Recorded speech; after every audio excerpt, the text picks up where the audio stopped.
Welcome to Good Food. Today I'm eating pears we put up ourselves, and we're going to show you how. This is our favorite way to eat it, pears with cottage cheese. And these pears, when you do them yourself, you have control over the sugar. Make it your way.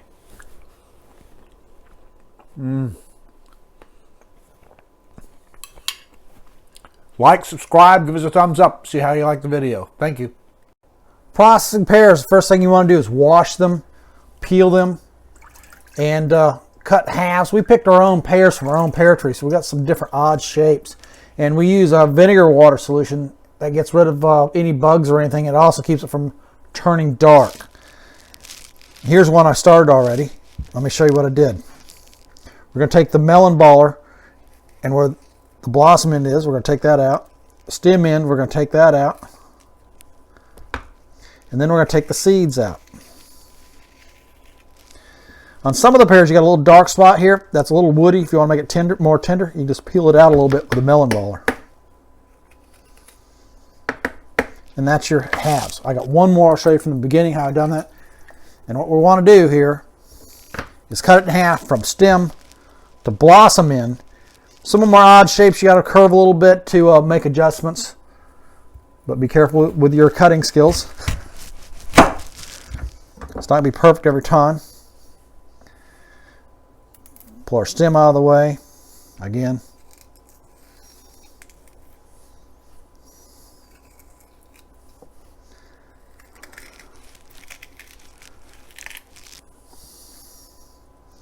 I got a little bit of woody spot here I'm going to take out. And right here. Last one I'm going to show you. I've done the rest of them already. Like I said, didn't get it exactly, but it's not that big of a deal. We're just going to move the melon baller, center around the area, and pull it out.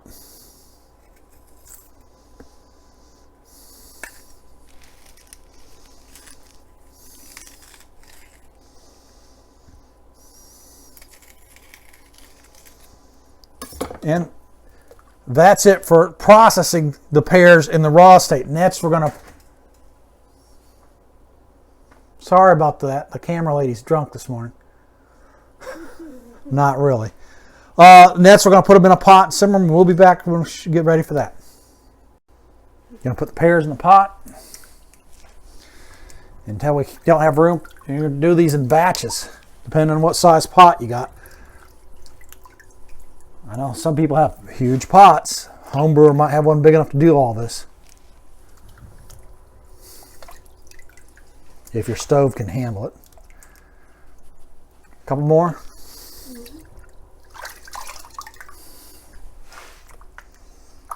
That's probably good.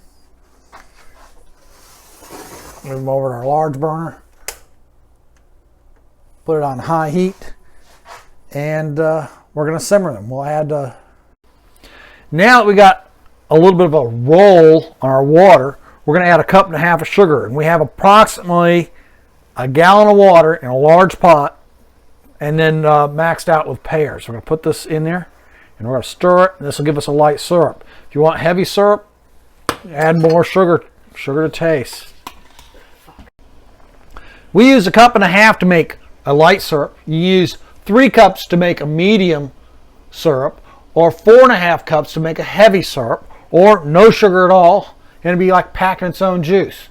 That's the idea here. You're going to have to start checking these to see if they're tender. The larger ones, you can see there's resistance here. This is not done. And if you're picking your own pears, you got a variety of sizes. See how easy that goes through, like butter? That one's done. And you're going to start picking out the small ones and check them. This one's smaller and it's still not quite done. This one's a larger one, I'm sure. Yeah, it's still hard.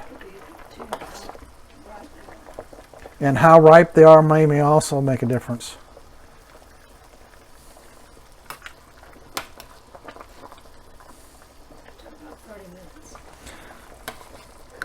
So far we've gone through about 30 minutes cooking time.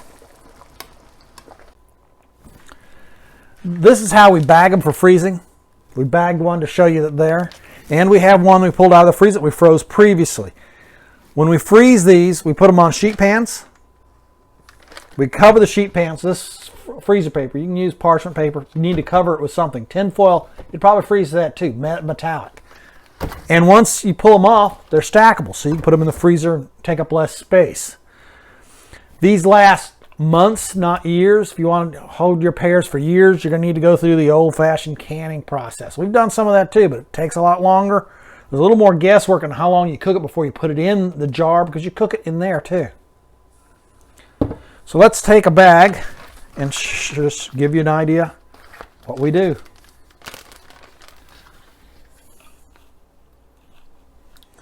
We try to get 4 halves or 2 pears in a quart bag. Sometimes that's difficult. With those pears. Yeah, these pears are rather large. The first batch we had wasn't quite that large. And we got 6.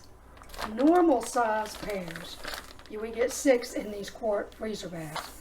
Use freezer bags, not storage bags, because you're going to freeze them. You want them to last as long as possible. I got 4 in there. Yep, you got 4. I'm going to top it with juice to cover a bit. I'm going to get the air out.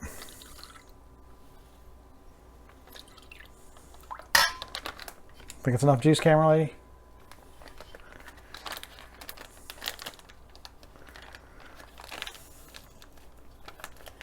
And I spilled a little. Put them down there, wiggle them apart, and then we're going to freeze it. That's it.